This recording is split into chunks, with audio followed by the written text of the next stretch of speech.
Year 9, Year 10 and Year 11, welcome to an exemplar response on power in preparation for your English literature exam. This one's a useful one to look at because I know there's been a lot of uproar about the poem Tissue.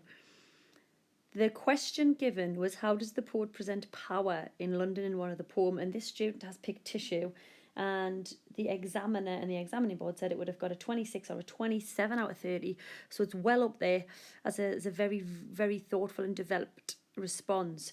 It was done in exam conditions. The student does write quick, so there's a lot written.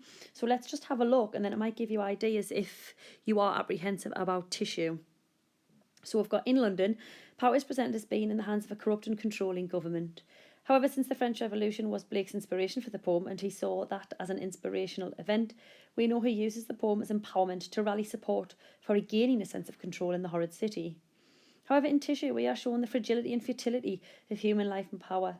We are reminded of the fact that our power will not last and is not as great as we often think. Both poems use regular stanzas throughout. Tissue, however, then ends with a one-line stanza, adding an irregularity to the structure.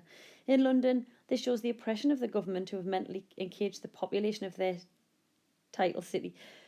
We learn everything is manipulated and controlled, people being stripped of their free will. Furthermore, the repetitive structure scarily conveys the idea that if a shift does not occur, power will always lie with the controlling leaders. People will always be mentally restrained. In Tissue, the four-line stanzas present almost all the way through are representative of our arrogance in assuming the constancy of our power. We as humans think our power will, through records and structures, be constant. This is similar to London in the way that it is symbolic of things not changing. However, it is through our arrogance and not lack of power that this occurs. The one-line stanza at the end, however, implies that this power will cease to be, with our own legacy eventually crashing down. While London could be seen to empower people, Tissue could arguably strip people of power by showing how temporary it is. London also uses alternate rhyme. Blake here shows the division in power and the conflicts it is causing between people and their government. An uncomfortable juxtaposition, it reiterates that the people of London are powerless in comparison to their rulers. A poignant image of the plight of London is therefore created. In contrast, Tissue adopts the free verse. Free verse arguably shows the complete lack of power humans have. We are not powerful, structured and developed like we pretentiously feel we are. Alternatively, it could even be a foreshadowing of the nothingness when humans are gone. Life will carry on, despite humanity ceasing to be, and nothing will be left of our power. Simply, in London, the adjective chartered conveys the government's control and power. However, couple this with the proper noun Thames and we have a horrific lack of power on the people's part. The Thames runs through the heart of London. It is the force that effectively sustains life in the city, and it is controlled by the government. It is as if the power of the people in charge literally flows through the city.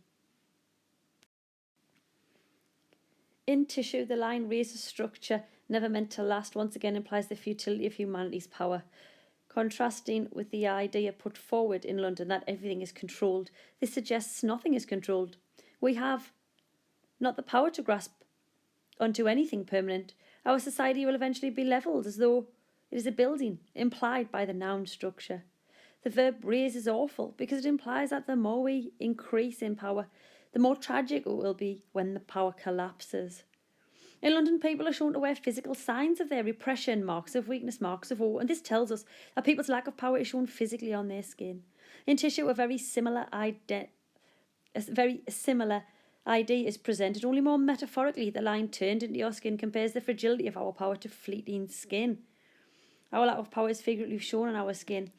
Our fragility is evident in every mark.